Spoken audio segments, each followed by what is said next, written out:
Assalamualaikum warahmatullahi wabarakatuh.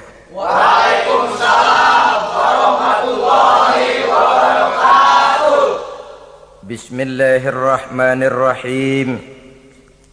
Alhamdulillahi rabbil alamin. Wal aqibatu lil muttaqin. Wala udwana illa 'alal zalimin.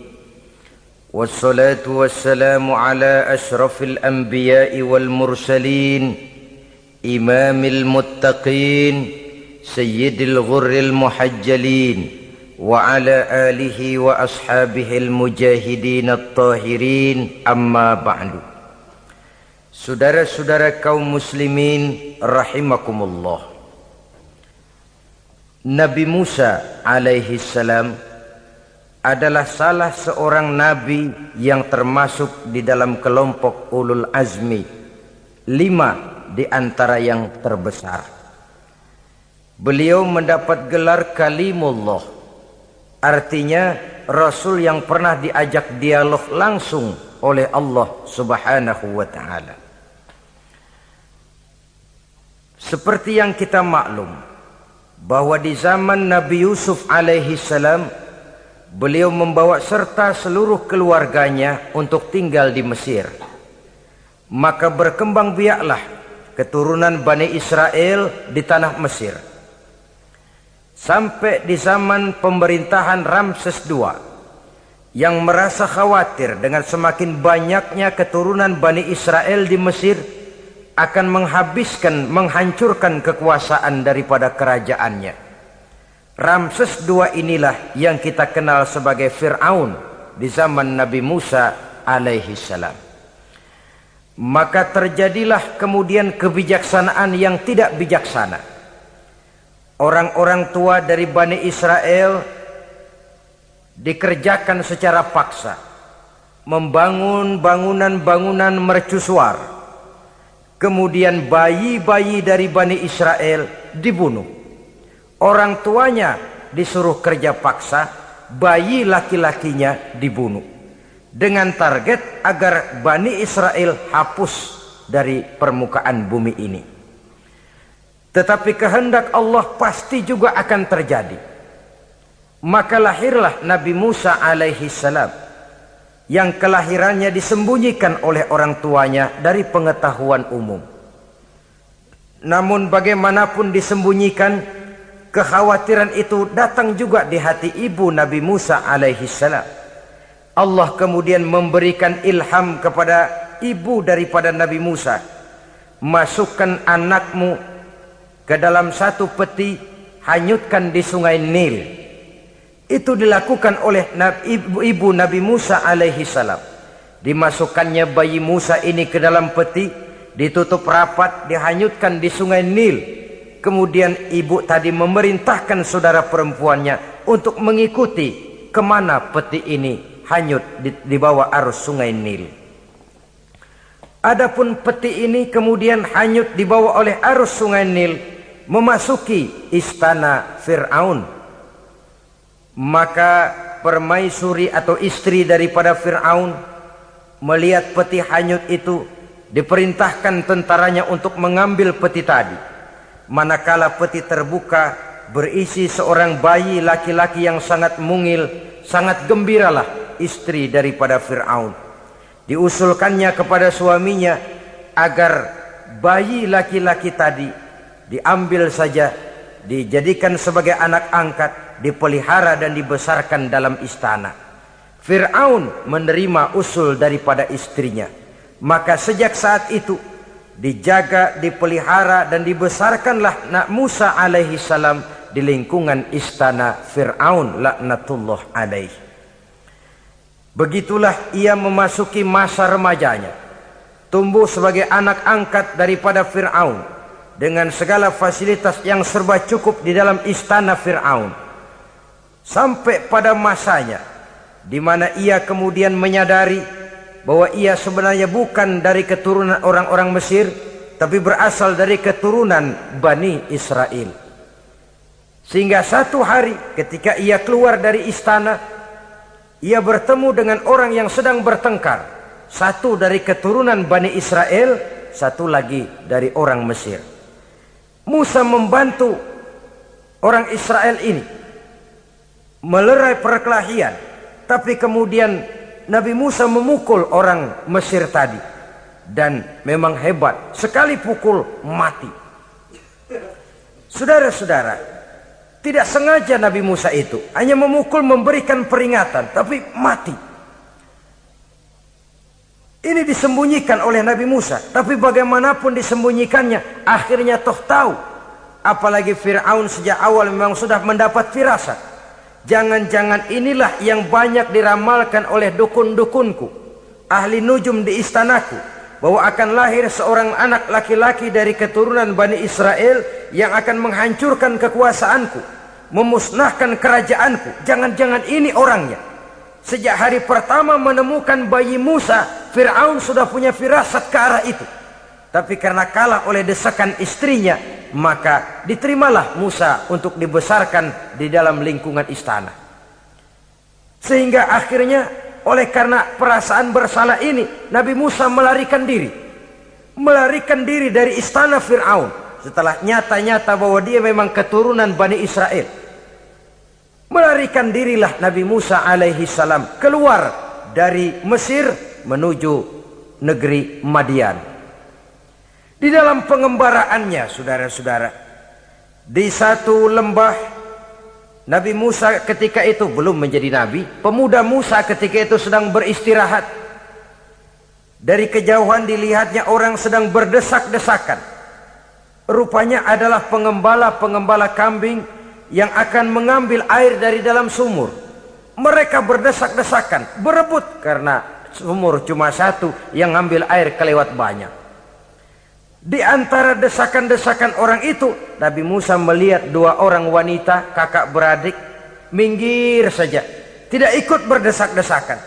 Nabi Musa menghampiri dua wanita tadi. Kamu sedang apa di sini? Kami sebenarnya ingin mengambil air. Kenapa tidak ikut berdesak-desakan? Itulah soalnya. Mereka laki-laki semua, gagah perkasa pula. Kalau kami ikut berdesak-desakan, bagaimana jadinya kami? Biarlah kami mengalah, menunggu sampai mereka selesai semuanya, baru kami akan mengambil air. Mengertilah Nabi Musa bahwa wanita kakak beradik ini demikian halus akhlaknya, gak mau berdesak-desakan sama orang laki. Budi pekertinya sedemikian luhur. Tungguin aja dah, ntar juga beres. Kalau semua udah kan pada minggir, kita nggak pakai berdesak-desakan.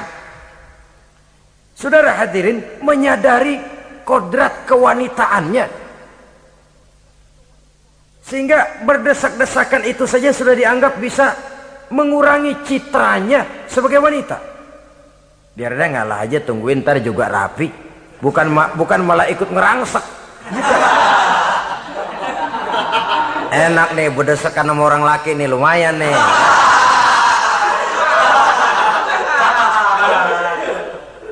Sepintas itu saja sudah cukup bagi Nabi Musa, pemuda Musa, untuk menilai akhlak daripada wanita itu tadi. Oh, kalau kamu nunggu begini aja lama, kata Nabi Musa. Sudah, sini saya tolongin. Diambil embernya, Nabi Musa ikut berdesakan. Karena Nabi Musa memang kuat badannya, gak lama sudah dapat air. Sodorkan ke sana. Si wanita segera tahu bahwa pemuda ini begitu baik budi pekertinya, mau menolong orang yang dalam kesusahan. Akhirnya, bagaimana kalau kamu ikut saja ke rumah saya? Bapak saya sudah tua, senang hatinya kalau kamu ikut ke rumah, kenalan sama bapak saya. Ayolah, ayolah, berangkatlah. Dalam perjalanan, si wanita ini berjalan duluan, Nabi Musa di belakang. Kemudian Nabi Musa bilang, sebentar, saya duluan, kamu belakangan. Kenapa rupanya? Angin nakal bertiup menghembus pakaian si wanita, sehingga memberikan gambaran yang agak jelas tentang warna, bentuk, postur badan si wanita itu tadi. Sekarang Musa yang menunjukkan budi pekerti yang luhur. Gak mentang-mentang ditiup angin, nah mumpung nih.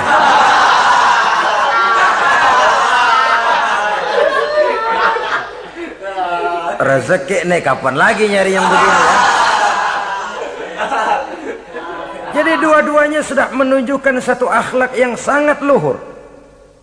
Dan manakala sampai di rumah si wanita kakak beradik tadi, diceritakanlah halnya bahwa dia ditolong oleh seorang pemuda. Inilah orangnya. Sangat bersukacitalah hati orang tua kedua wanita itu tadi. Lalu usul si wanita tadi, Pak, kita kan di sini banyak punya kambing, nggak ada yang bantuin gembala. Bapak sudah tua. Kalau ini orang kita minta tinggal di sini saja, gimana Pak? Ya terserah kamulah. Akhirnya Nabi Musa tinggal di sana. Menurut satu riwayat 8 tahun ikut mengembalakan kambing. Dan orang tua tadi tidak lain adalah Nabi Syuaib alaihi salam, yang pada akhirnya kemudian Nabi Musa dikawinkan dengan wanita itu tadi. Setelah berumah tangga, Nabi Musa ingat kembali bahwa ia sesungguhnya keluar dari Mesir karena menghindarkan diri. Bahwa kaumnya Bani Israel hidup di Mesir itu tertindas di bawah rezim kekuasaan Fir'aun yang zalim. Dikerjakan secara paksa, wanita dipermalukan, bayi-bayi laki-laki dibunuh. Tergerak hatinya. Dia sudah enak, punya mertua bijaksana, punya istri cantik, hidup tenang sebagai pengembala kambing. Tapi nurani kebangsaannya berontak. Saya tidak boleh bersenang-senang sementara bangsa saya ditindas. Saya tidak boleh menari di atas bangkai saudara saya. Saya tidak boleh tersenyum di atas penderitaan saudara-saudara saya. Saudara-saudara saya Bani Israel merintih di bawah penindasan Fir'aun. Saya harus membebaskan mereka. Diceritakanlah hal ini kepada mertuanya. Wah, ya kalau pakai bahasa mertua, saya mau kembali ke Mesir. Untuk apa Musa? Untuk menyelamatkan saudara-saudara saya Bani Israel yang masih dalam cengkraman kezaliman rezim Fir'aun. Saya harus membebaskan mereka. Ya kalau memang itu tekadmu nak, berangkatlah. Bapak mengiringimu dengan doa. Berangkatlah Nabi Musa bersama istrinya. Sampai ketika beliau sedang istirahat di satu lembah, dari kejauhan beliau melihat ada api menyala. Beliau berkata kepada istrinya, kau tunggu di sini. Tidak lama saya akan kembali. Saya akan menghampiri api itu. Berangkat Nabi Musa ke arah api menyala tadi. Makin didekati makin terang sinarnya. Sampai kemudian terdengar suara, ya Musa, inni ana rabbuka fakhla' na'laik. Innaka bilwadil muqaddasi tuwa wa ana akhtartuka fastami' lima yuha. Wahai Musa, akulah Tuhanmu, bukalah terompahmu. Sesungguhnya engkau berada di satu lembah yang disucikan bernama lembah tua. Aku telah memilihmu Musa, dan sekarang dengarlah apa yang diwahyukan kepadamu. Pada saat itulah turun wahyu pertama, dan resmilah sudah Nabi Musa diangkat menjadi Rasul oleh Allah subhanahu wa ta'ala. Di satu lembah di Bukit Tursina. Apa wahyu yang pertama turun? Bunyinya, innani anallah, la ilaha illa ana fa'budni. Sesungguhnya aku inilah adalah benar-benar Tuhanmu. Tidak ada Allah selain daripada aku. Maka hendaklah engkau hanya beribadah menyembah kepadaku. Ini umum saudara. Semua Rasul yang diutus Allah, inilah ajaran prinsipnya. Anallah, la ilaha illa ana. Akulah Allah Tuhanmu. Tidak ada Tuhan lain selain Allah. Semua Rasul membawa ajaran ini. Oleh sebab itu, bukan hanya sekadar percaya kepada Tuhan saja yang penting. Sudahlah, pokoknya kan percaya kepada Tuhan. Iya, Tuhan yang mana?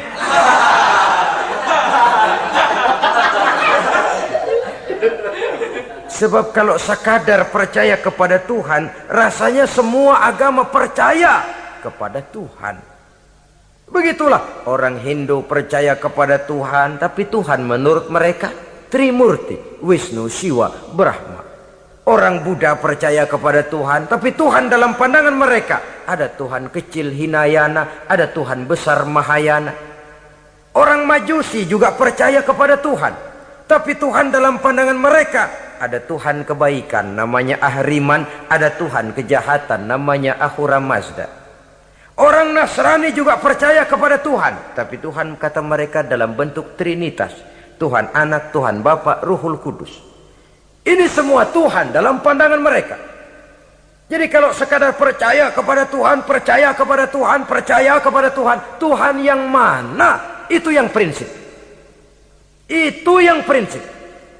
Sebab salah kita dalam mempercayai Tuhan, kita akan terjebak ke dalam penyakit. Kalau tidak kufur, syirik. Dan dua-dua itu bapak moyangnya dosa. Sebab itu Islam menyelamatkan kita masyarakat manusia. Ya ayyuhan nasu ubudu rabbakumul ladzi khalaqakum. Hai manusia, Tuhanmu yang perlu kamu sembah itu hanyalah Tuhan yang telah menciptakan kamu. Dan itu tidak lain adalah Allah yang lam yalid wa lam yulad wa lam yakul lahu kufuwan ahad, yang laisa kamitslihi syai'un.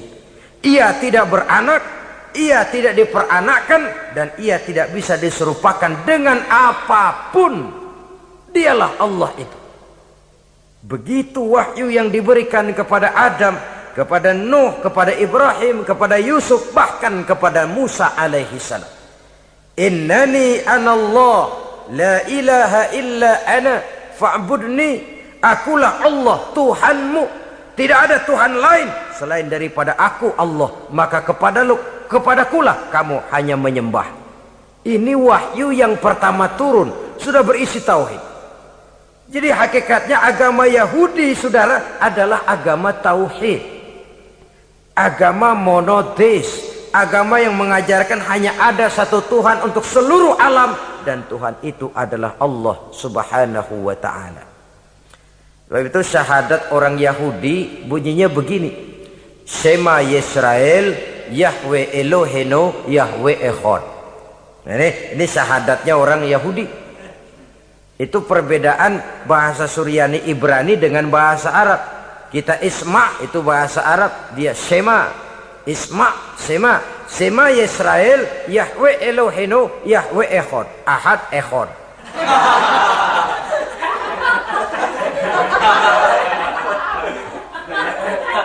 Maksudnya jelas, Shema Yisrael Yahweh Elohenu Yahweh Echad. Dengarlah hai Israel, Tuhan kita ialah Tuhan yang Esa. Yahweh kata mereka, Tuhan kita ialah Tuhan yang Esa. Esa tunggal, tidak beranak, tidak diperanakan. Kalau masih beranak, masih diperanakan, jangan Esa disebut, sebab dia masih berbilang.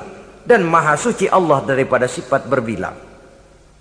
Jadi asas dari seluruh misi yang dibawa oleh Rasul yang 25 itu sama, tauhid inti ajarannya. Setelah tauhid, wa aqimis sholata li zikri, dan dirikanlah solat untuk mengingat aku. Jadi solat pun diwajibkan kepada Nabi Musa. Cuma teknisnya yang berbeda. Bagaimana solat di zaman Nabi Musa, bagaimana solat di zaman Nabi Sulaiman, bagaimana solat di zaman Nabi Muhammad. Prinsipnya sama, solat. Teknisnya yang berbeda. Di zaman Nabi Sulaiman konon solat itu tidak pakai ruku, tidak pakai sujud, diri saja. Makanya Nabi Sulaiman itu menurut riwayat meninggalnya dalam posisi berdiri. Artinya apa? Dalam keadaan solat beliau itu. Bukan diri ngejedek kayak kita nungguin bus, bukan.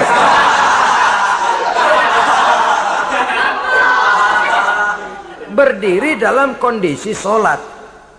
Tapi yang jelas solat itu setiap Nabi, hanya teknisnya saja yang berbeda. Jadi ini sudah akidah dan syariat. Akulah Allah Tuhanmu, tidak ada Tuhan lain selain aku. Ini kan akidah. Yang kedua, wa aqimis sholata li zikri, syariat. Dirikan solat untuk mengingat aku. Inna sa'ata atiyatun, sesungguhnya kiamat itu pasti akan datang. Ini juga sudah urusan beriman, percaya kepada yang gaib.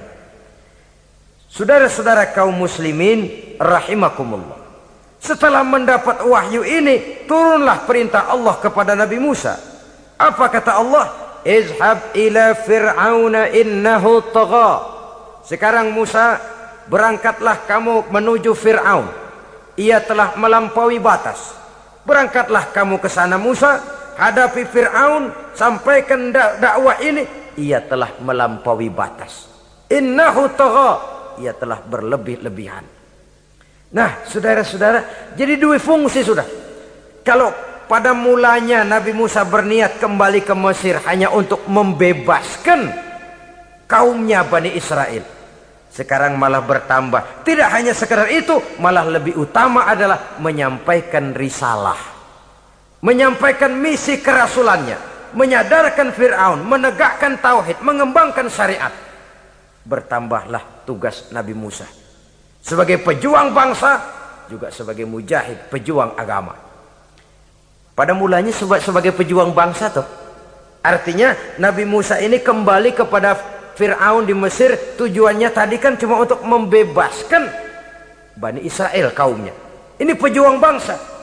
Tapi di tengah jalan ia mendapat wahyu. Berangkat kau kepada Fir'aun, innahu tagha, ia telah melampaui batas. Sadarkan dirinya, canangkan tauhid, sampaikan syariat. Bertambahlah tugasnya. Lebih daripada sekedar pejuang bangsa, ia juga pejuang agama, pejuang tauhid. Dwi fungsi. Kadang-kadang ada pejuang agama tapi tidak pejuang bangsa. Kadang-kadang ada pejuang bangsa tapi tidak pejuang agama. Nah, saudara-saudara kaum muslimin rahimakumullah, idealnya ya kedua-duanya. Ya pejuang agama, ya pejuang bangsa juga. Mendapat tugas seperti ini, apa permohonan Nabi Musa alaihi salam? Beliau berkata, qala rabbi shrah li sadri wa yassir li amri wahlul 'uqdatam min lisani yafqahu qawli waj'al li waziran min ahli Haruna akhi usdud biha uzri.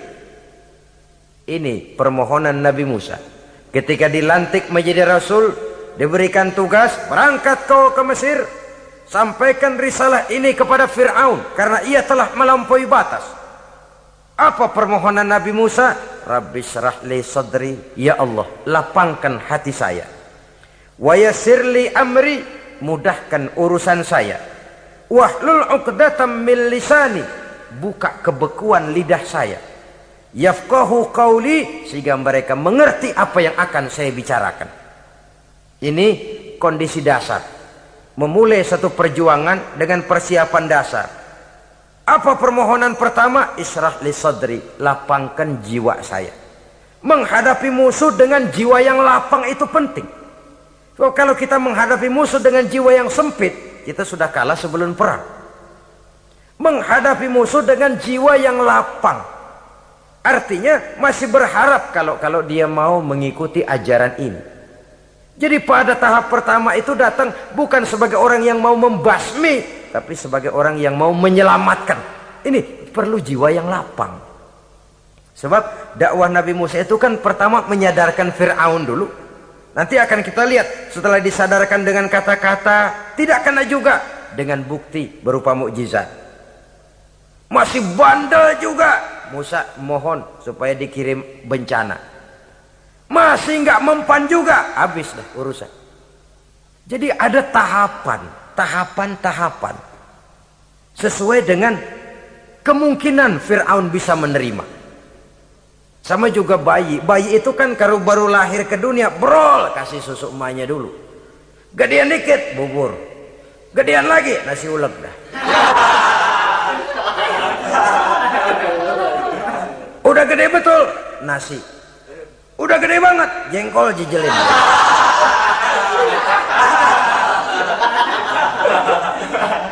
Jadi ada semacam tahapan. Kalau begitu lahir dikasih jengkol kan habis. Peringatan dulu. Setelah peringatan, bukti berupa mukjizat. Dihadapkan dengan sihir, menang mukjizat. Masih tidak mempan juga, teguran, dikirimkan azab, dikirimkan bencana. Masih tidak mempan juga, sudah ditenggelamkan oleh Allah di Lautan Merah. Itu akan kita ceritakan kemudian nanti. Jadi apa yang diminta oleh Nabi Musa, ya Allah, lapangkan hati saya menghadapi Fir'aun ini. Fir'aun CS, Fir'aun, Haman, dan lain-lain. Dan jangan lupa Fir'aun itu cuma ya hakikat tapi juga simbol. Hakikatnya memang ada yang namanya Fir'aun itu. Simbol karena Fir'aun selalu berkembang. Di setiap zaman, di setiap tempat, Fir'aun selalu ada. Cuma liciknya Fir'aun ini kemana dia pindah, ke situ dia ganti nama. Orang sering lupa. Padahal isinya Fir'aun. Namanya bisa Hitler, namanya bisa Mussolini, namanya bisa Stalin. Tapi isinya Fir'aun. Kemana dia tinggal, di situ dia ganti nama. Simbol dari kekuasaan yang terlepas dari kontrol iman. Simbol dari kekuasaan yang menyebabkan orang lupa diri dan lupa daratan. Dan sebenarnya mah Fir'aun mulanya cuman raja tuh. Raja doangan dia. Cuman kelamaan jadi raja, kagak mau turun-turun. Akhirnya dia menganggap tidak ada yang lebih tinggi daripadanya. Apalagi ketika Nabi Musa datang mengajarkan ada Tuhan lain, yaitu ada Tuhan yang sebenarnya, yaitu Allah. Lah Fir'aun sampai kepada puncak kekurang ajarannya, memproklamirkan diri sebagai Tuhan. Ana rabbukumul a'la. Bukan karena kebodohannya sebenarnya, tapi karena gengsi kekuasaannya. Nah ini, gengsi kekuasaan ini sering menyebabkan orang overacting. Fir'aun bukan bodoh, bukan. Fir'aun bukan tidak tahu kalau Musa itu benar, tahu. Fir'aun bukan tidak ngerti kalau itu mukjizat, sihir kalah, tahu. Tapi gengsi kekuasaan. Gua kan raja, masa di depan rakyat tunduk sama Musa? Gengsi dong.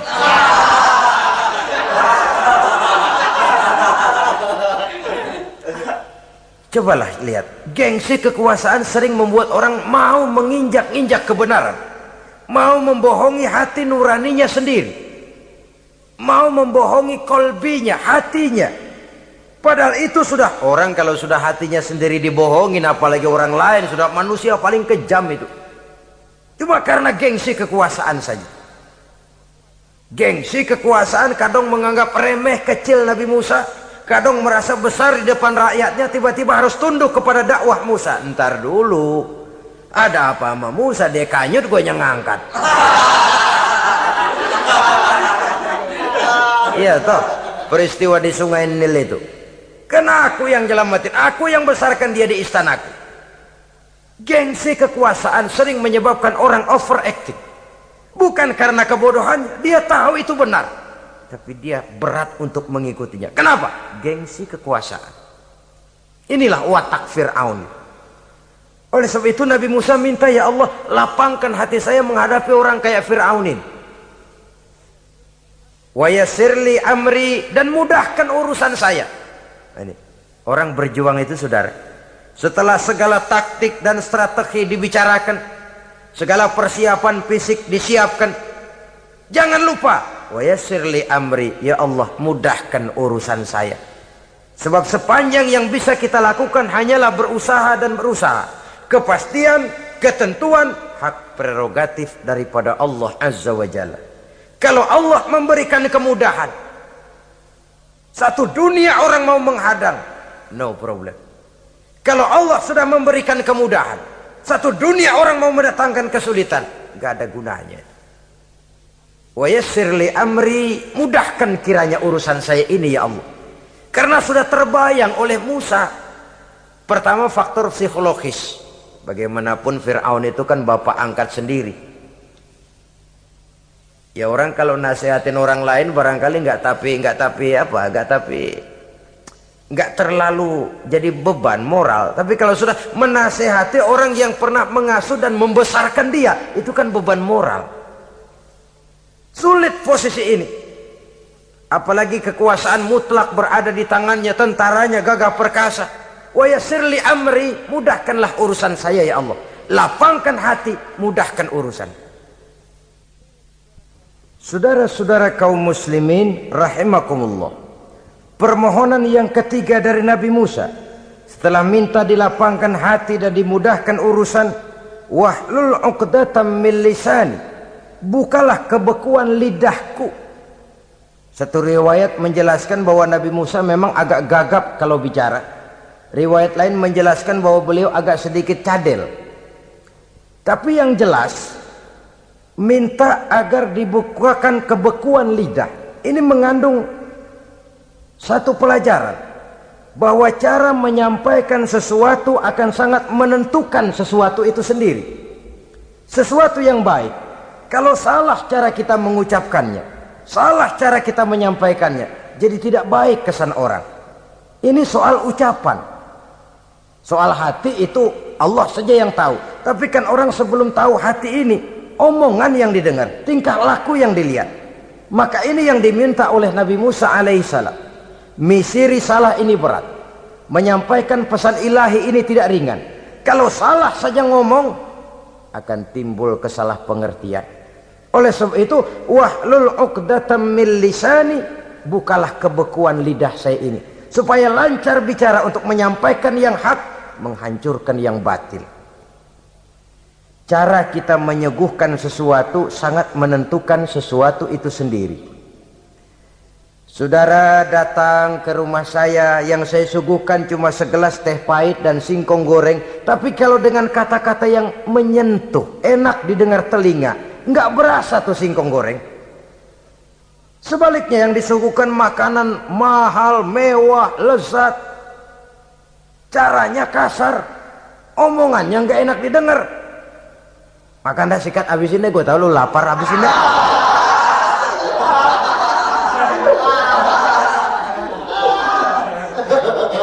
Rasanya biar lapar juga nahan juga gitu. Apa itu? Bukan makanannya yang tidak enak, bukan kita nggak doyan, bukan caranya itu loh, caranya. Nah, Islam ini agama yang baik. Kalau disampaikan dengan kata yang tidak baik, akan timbul, oh Islam kok gitu ya. Nah ini yang tidak diinginkan oleh Nabi Musa. Wahlul 'uqdatam min lisani. Kita begitulah dalam kehidupan ini, kadang mendengar satu ceramah bisa berurai air mata, bisa histeris, bisa gembira. Kenapa? Kepandaian orang menyampaikannya. Bicara dia 2-3 jam, rasanya baru 5 menit, baru sebentar kok tahu-tahu sudah selesai. Ada yang udah setengah jam, baru seperempat jam ngomong, udah rasanya udah kayak 3 jam.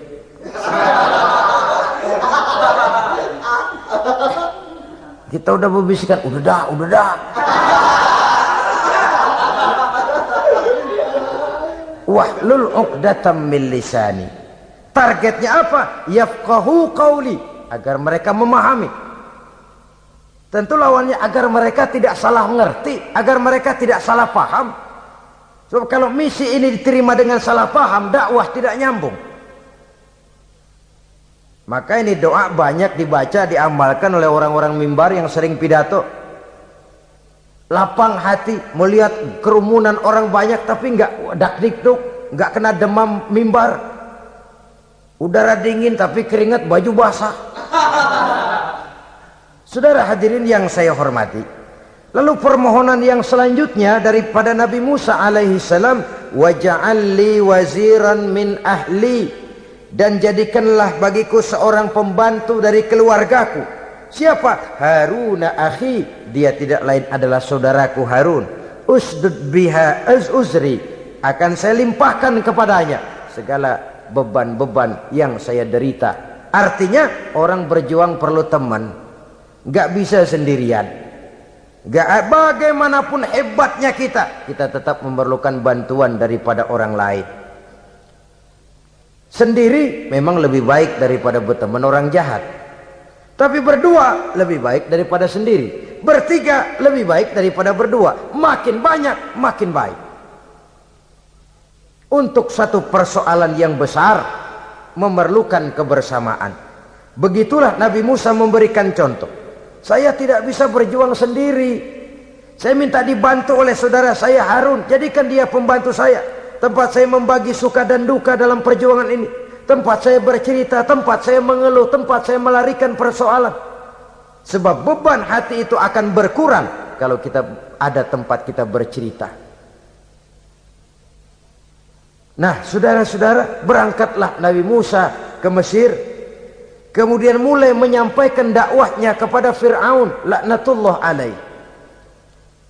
Fir'aun mendengar Musa datang kembali. Kemudian terjadilah forum dakwah itu. Apa kata Fir'aun? Musa, kamu kemana saja? Saya pergi ke Madian. Apa yang kamu lakukan? Begini, begini, begitu. Kamu melarikan diri? Pada mulanya iya. Dan sekarang apa maksud kamu datang kembali ke Mesir? Semula saya ingin membebaskan kaum saya Bani Israel. Lalu saya kemudian menerima wahyu dari Allah. Ditugaskan, diperintahkan langsung oleh Allah Sang Maha Komandan untuk datang menemui Tuhan, menyadarkan Tuhan dari kesesatan selama ini. Siapa Allah itu Musa? Allah adalah Tuhan saya dan Tuhan juga dan Tuhan seluruh alam ini. Baru nih Musa, saya baru dengar nih ada yang begini nih. Tuhanlah pakai nggak kelihatan, Tuhanlah cuma satu, yang Tuhannya banyak aja masih kelaparan.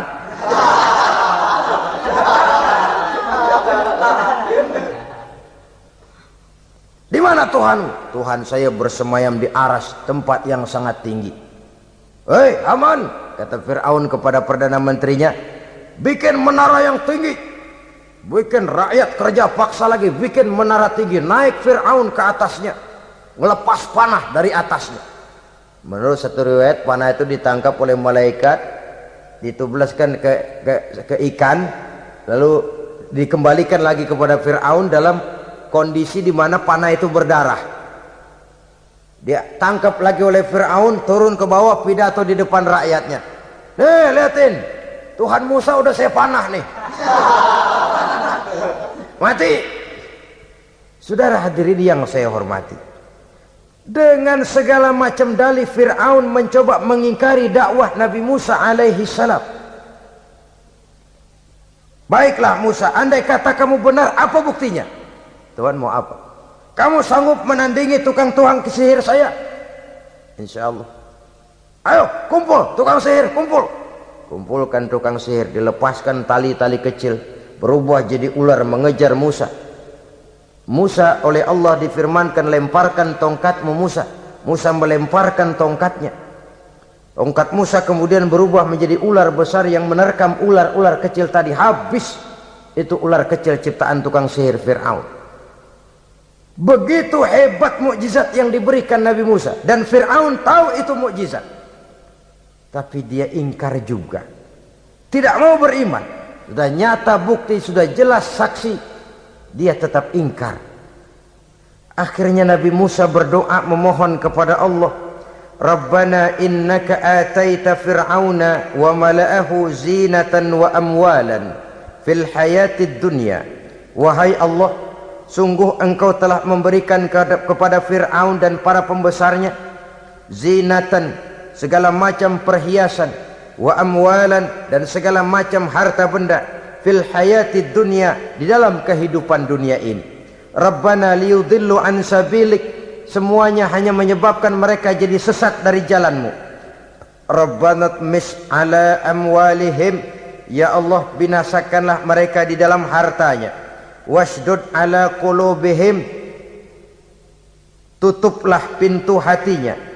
Fala yu'minu hatta yarawul azab al-alim, mereka tidak akan beriman sampai mereka melihat azab yang sangat pedih.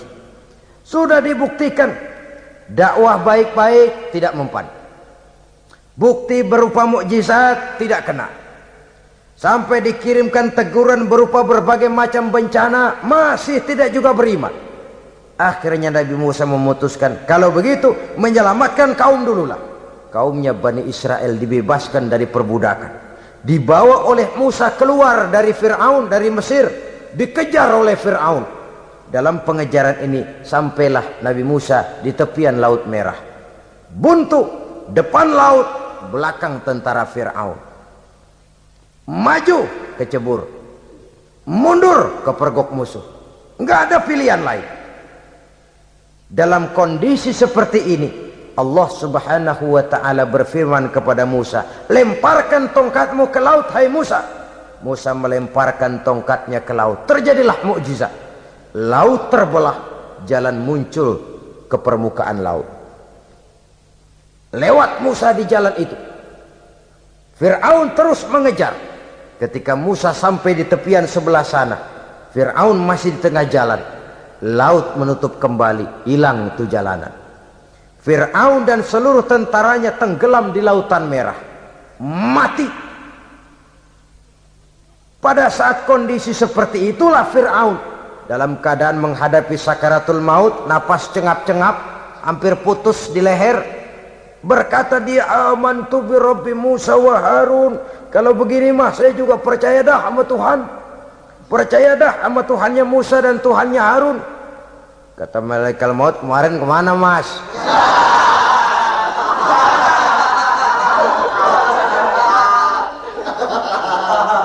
Sudah gini hari baru mau percaya, terlambat.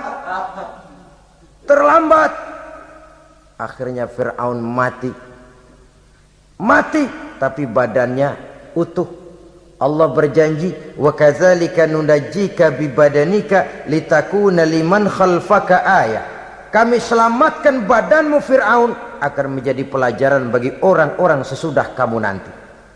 Fir'aun mati tapi badannya selamat terdampar di tepi pantai oleh rakyat Mesir. Wah, ini raja kita nih, raja kita, ketemu hidup mati.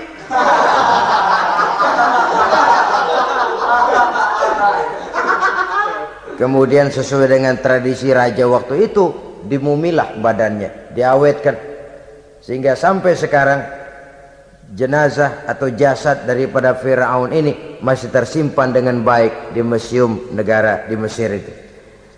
Saudara-saudara kaum muslimin rahimakumullah. Jadi satu hal yang bisa kita ambil pelajaran daripada riwayat perjalanan dakwah Nabi Musa ini, bahwa dakwah menyampaikan risalah memang bukan jalan lurus dan licin bertabur bunga di kanan kirinya. Dakwah menyampaikan pesan agama, jalannya berliku, berbelok, menanjak, menurun, banyak onak dan duri di sekelilingnya. Yang paling makan hati adalah apabila sudah berdakwah kepada penguasa yang zalim, seperti halnya Fir'aun ini. Bagaimanapun ia punya kekuasaan, ia punya tentara, ia bisa menghitamkan yang putih, ia bisa memutihkan yang hitam. Kalau bukan iman yang jadi landasan moral dalam perjuangan, orang mudah frustasi. Kalau berdakwah kepada rakyat kecil, resiko kurang. Kalau berdakwah kepada para pengusaha, resiko kurang. Kalau berdakwah kepada kelompok-kelompok yang tidak memegang kekuasaan, resiko kurang. Tapi kalau sudah kelompok memegang kekuasaan, yang tersinggung gengsi kekuasaannya, disitulah resikonya sedemikian besar. Ini yang dihadapi oleh Nabi Musa alaihi salam. Tapi yang dijalaninya dengan tabah, dengan tekun. Karena kebenaran memang bisa ditekan, tapi satu hal yang jelas, kebenaran sama sekali tidak akan bisa dikalahkan. Buat sementara dia bisa ditekan, tapi lambat atau cepat dia pasti akan muncul ke permukaan, dan kebenaran jugalah yang akan tampil sebagai pemenang. Sebenarnya kurang apa Fir'aun? Kekuasaan mutlak berada di tangannya. Seluruh menteri-menterinya adalah pendukungnya belaka. Rakyat dipaksa untuk takut dan taat kepadanya. Dia adalah kekuasaan tunggal di Mesir. Sementara kaum Bani Israel berada di bawah penjajahannya, penindasannya, kesewenang-wenangannya. Dan bahkan ketika Nabi Musa sudah menyampaikan dakwahnya, Fir'aun malah sempat mengungkap jasa. Musa, kamu kok sekarang bisa begitu? Enggak ingat ya dulu kamu hanyut di sungai Nil, istri saya kan yang angkat, saya yang besarkan di istana saya. Kok sekarang kamu bisa ngelawan saya sih? Ini biasa. Apa jawab Nabi Musa? Kenikmatan yang kau berikan kepada saya belum seberapa ketimbang penghinaanmu kepada kaum saya Bani Israel. Jangan kau menyangka Fir'aun, kalau saya kau bikin senang, saya lalu akan mau mengkhianati bangsa saya sendiri. Tidak. Sama sekali kesenangan yang kau berikan kepada saya tidak akan menutup mata saya dari kondisi yang dihadapi oleh kaum saya, oleh umat saya. Mereka tersiksa, mereka menderita, mereka merana. Haruskah saya lupakan mereka cuma karena saya sudah tinggal di istanamu, engkau yang membesarkan? Padahal kau pun membesarkan saya bukan karena kemauanmu. Desakan daripada istrimu. Jangan ngitung-ngitung jasa Fir'aun. Andai katamu jasamu ada kepada saya, belum seberapa ketimbang penghinaanmu kepada bangsa saya Bani Israel. Di situ Nabi Musa menunjukkan sifat nasionalisme yang sangat tinggi, rasa nasionalisme yang sangat mendalam. Kadang-kadang kan orang ya seperti di zaman penjajahan Belanda, karena diangkat jadi tuan tanah, bangsanya sendiri diinjak-injak. Karena diangkat jadi centeng dikit dah, kumis mbaplang dah, bukan main dah. Bangsanya sendiri diinjak-injak. Fir'aun mengingatkan ini, kalau cara kita lo gede di sini, makan di sini, segala macam di sini dah, masa lupa kacang sama kulitnya. Kasarnya mah lu bisa begini nih Musa, nih gue yang rawatin lo, saya yang menjagamu, mengangkatmu dari sungai Nil. Masa sekarang sudah gede begini kamu mau berhadapan dengan saya? Punya pikiran dong dikit kalau cara kita. Mikir dong, mikir. Dulu lagi kayu di Nil, siapa yang angkat? Musa tidak membantah. Betul itu Fir'aun, betul. Tapi apalah artinya semua itu ketimbang penghinaan yang engkau berikan kepada bangsa saya? Saya tidak mungkin menari-nari di atas bangkai umat saya. Saya tidak mungkin bersenang-senang di atas penderitaan kaum saya. Dan saya tidak mungkin senyum ceria di atas derita daripada kaum saya. Dengan tidak melupakan jasamu, saya tidak akan merubah pendirian saya. Saya ingin membebaskan penjajahan. Saya ingin membebaskan kaum saya Bani Israel dari belenggu penindasan. Kalau engkau sudah tidak mau mendengar dakwah yang saya sampaikan, tidak mau bertuhan Allah, tidak mau menyembah kepadanya, tetap dengan keangkuhan dan kesombonganmu sekarang ini, okelah, berjalanlah dengan keyakinanmu. Tapi saya harus membebaskan kaum saya Bani Israel. Saudara-saudara kaum muslimin rahimakumullah, itulah jalan dakwah, jalan menyampaikan risalah agama, risalah Islam. Sekali lagi, bukan jalan lurus bertabur bunga, tapi agama memberikan ajaran, balighu anni walau ayat, sampaikan dari aku walaupun cuma sekedar satu ayat saja. Tugas ini memang mulia tapi berat. Tugas ini memang terhormat tapi penuh resiko. Ya kalau menyampaikan asal sekedar menyampaikan, sudahlah, pokoknya nyampein, percaya syukur kagak, udah dah. Bukan cuma sekadar itu, ada semacam tanggung jawab moral. Maka kondisi dasar yang dilakukan oleh Nabi Musa, permohonan yang tadi itu, ya Allah lapangkan hati saya. Jalan ini penuh onak dan duri, berliku, menanjak, menurun. Banyak halangan, tentangan, rintangan dan fitnahan. Kemudian mudahkan urusan saya. Menentang kekuasaan Fir'aun bukan perkara ringan, bukan urusan main-main. Menentang raja yang sedang berkuasa, kekuasaannya mutlak, otoriter pula, diktator murni Fir'aun itu. Mudahkan urusan saya menghadapi jalan ini ya Allah. Karena tidak mungkin menurut otak. Mana bisa kata kebiasaan, impossible kata rasio. Kalau Allah mau memudahkan, semua jalan akan terbuka dengan mudah. Tapi kalau Allah yang mempersulit, bagaimanapun matangnya perhitungan strategi, taktik, rencana, program, planning, kalau Allah mempersulit, jalan itu akan jadi buntu jadinya. Oleh sebab itu maka persiapan zahir harus diimbangi dengan persiapan batin. Untuk menegakkan sesuatu yang hak, menghancurkan sesuatu yang batil, sebagaimana yang dilakukan oleh Nabi Musa alaihi salam ini. Dan segala macam tantangan dihadapi oleh Nabi Musa. Kau menyampaikan risalah bahwa engkau Rasul? Ya. Kau punya bukti? Siap. Apa buktimu? Ini, tongkat dilempar jadi ular, tangannya dimasukkan ke saku baju, lalu dikeluarkan bersinar gemerlapan, lebih sinar dari lampu merkuri. Sampai Fir'aun silau dibuatnya bersudah Musa, sudah, masukkan tanganmu lagi, masukkan tanganmu lagi.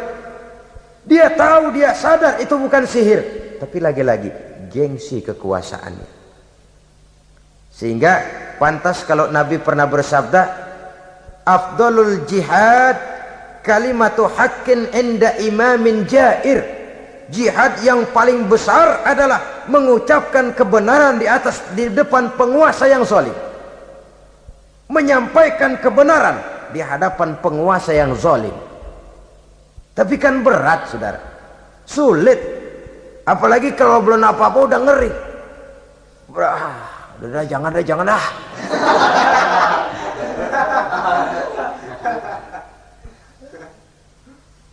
Itu sebabnya Ishrah li sadri, lapangkan hati saya. Saya tidak punya kepentingan apa-apa kecuali menyampaikan kebenaran. Kalau sudah ada kepentingan pribadi, itu yang sering jadi handicap, itu yang sering jadi jurang pemisah antara kita dengan orang yang akan kita sampaikan kebenaran tadi. Saudara-saudara kaum muslimin rahimakumullah, maka terasa benar relevannya doa yang diajarkan oleh Rasul kepada kita. Allahumma arinal haqqa haqqa warzuqna ittiba'ah wa arinal batila batilan warzuqna ijtinabah. Ya Allah, tunjukkan kepada saya bahwa yang benar itu benar, berikan saya kekuatan untuk mengikutinya. Ya Allah, tunjukkan kepada saya bahwa yang salah itu salah, berikan saya kekuatan menghindarinya. Kenapa? Orang sering tahu bahwa itu benar, tapi tidak berdaya mengikutinya. Seperti Fir'aun tahu bahwa Musa itu benar. Abu Jahal, Abu Lahab juga tahu bahwa Nabi Muhammad itu benar. Abrahat juga tahu bahwa Nabi Ibrahim itu benar. Namrus juga tahu Ibrahim itu benar. Tapi mereka tidak berdaya mengikuti kebenaran karena gengsi kekuasaannya. Kadang kita tahu bahwa itu salah itu. Tapi karena dilakukan oleh orang yang punya kekuasaan, kita lalu tidak berdaya menghindarinya, malah terjebak ikut-ikutan salah, lalu menghibur-hibur diri. Sudahlah, tak ada gading yang tak retak. Bukankah dengan demikian kita sudah melegimitir kesalahan? Tahu bahwa itu benar dan mampu mengikutinya, itu nikmat. Tapi tahu itu benar namun tidak berdaya mengikutinya, itu mendatangkan siksaan batin. Tahu itu salah dan mampu menegur, itu nikmat. Tahu bahwa itu salah tapi larut ikut salah, nimbrung dalam kesalahan, itu mendatangkan tekanan batin. Jadi tahu kebenaran itu penting, tapi terketuk hati mengikuti kebenaran itu jauh lebih penting. Semua kita tahu Islam itu benar, tapi semua yang tahu Islam itu benar maukah mengikuti ajaran Islam? Tidak. Semua orang tahu kalau judi itu batil. Hatta penjudi yang paling kakap pun mesti tahu kalau itu batil, itu tidak baik. Tapi dia tidak berdaya untuk menghindarkannya, terjebak ke dalam penyakit itu tadi.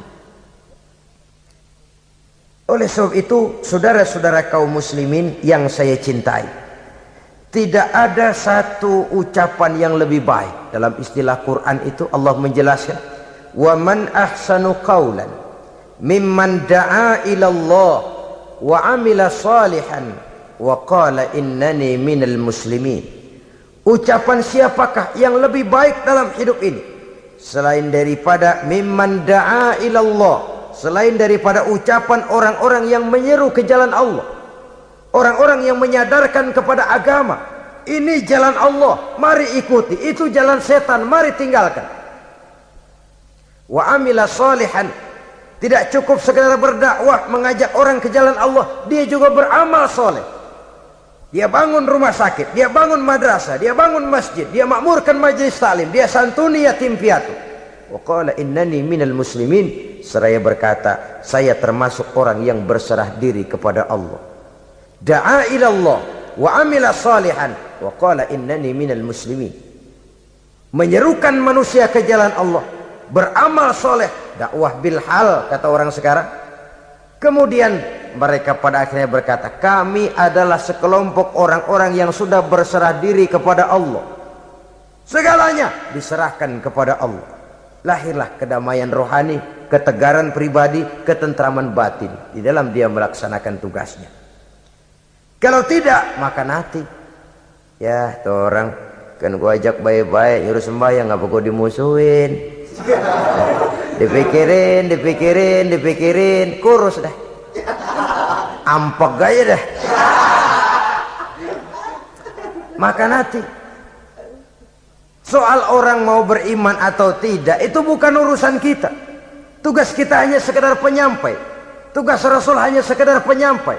Kalau dakwah sudah disampaikan, metode sudah disusun, pendekatan sudah baik, tapi orang tidak mau beriman, Allahumma inni qad ballaghtu, ya Allah sudah saya sampaikan, ya Allah sudah saya peringatkan, ya Allah sudah saya sampaikan, ya Allah sudah saya tegur. Kalau toh tetap begitu juga, sudah saya sampaikan ya Allah. Di sana kelapangan lalu tumbuh. Jadi dengan kata lain, kita hanya berusaha, hidayah adalah di tangan Allah. Oleh sebab itu, kita ini termasuk yang bersyukur telah mendapat limpahan hidayah ini. Kalau kita lihat Fir'aun CS termasuk Haman, Perdana Menterinya, dan seluruh bala tentaranya, kurang apa? Mereka lihat mukjizat. Mereka saksikan kebesaran Allah. Di dunia juga mereka sudah dikirim bencana, teguran kepada mereka, entah tidak juga beriman. Dan strategi Nabi Musa mula-mula dialog, diajak ngomong, diajak bicara, diajak mikir, tukar pikiran. Allah itu begini-begini, oh tidak bisa, iya begini begitu. Masih tidak percaya juga, dibuktikan mukjizat, tongkat jadi ular, tangan bisa mengeluarkan sinar. Masih ingkar juga, keluar doanya nih, doa yang ada dalam surah Yunus ayat 88-89. Rabbana tmis ala amwalihim, ya Allah cukup dah. Seruan sudah disampaikan, peringatan sudah diberikan, mukjizat sudah mereka lihat, tapi nggak juga mau beriman. Buresin aja harta bendanya dah. Habisin aja, habisin dah. Dikasih perhiasan kehidupan dunia. Innaka ataita fir'auna wa mala'ahu zinatan wa amwalan. Dikasih harta, kesenangan dunia, bikin sesat. Habisin aja dah. Wastud ala qulubihim, hatinya empat dah. Udah dipatri, udah nggak mempan apa-apa. Sudahlah ya Allah. Wala yu'minu hatta yaraul azabal alim. Rasanya mereka memang nggak bakal mau beriman kalau belum melihat azab yang sangat pedih. Dan memang setelah timbul tenggelam, napas mau sekarat, baru beriman. Terlambatlah sudah. Nah, saudara-saudara kaum muslimin rahimakumullah, bagaimana akhir daripada perjalanan Nabi Musa ini, insya Allah akan kita bicarakan pada pertemuan berikutnya. Terima kasih atas perhatian saudara. Mohon maaf atas segala kekurangan. Wassalamualaikum warahmatullahi wabarakatuh. Waalaikumsalam.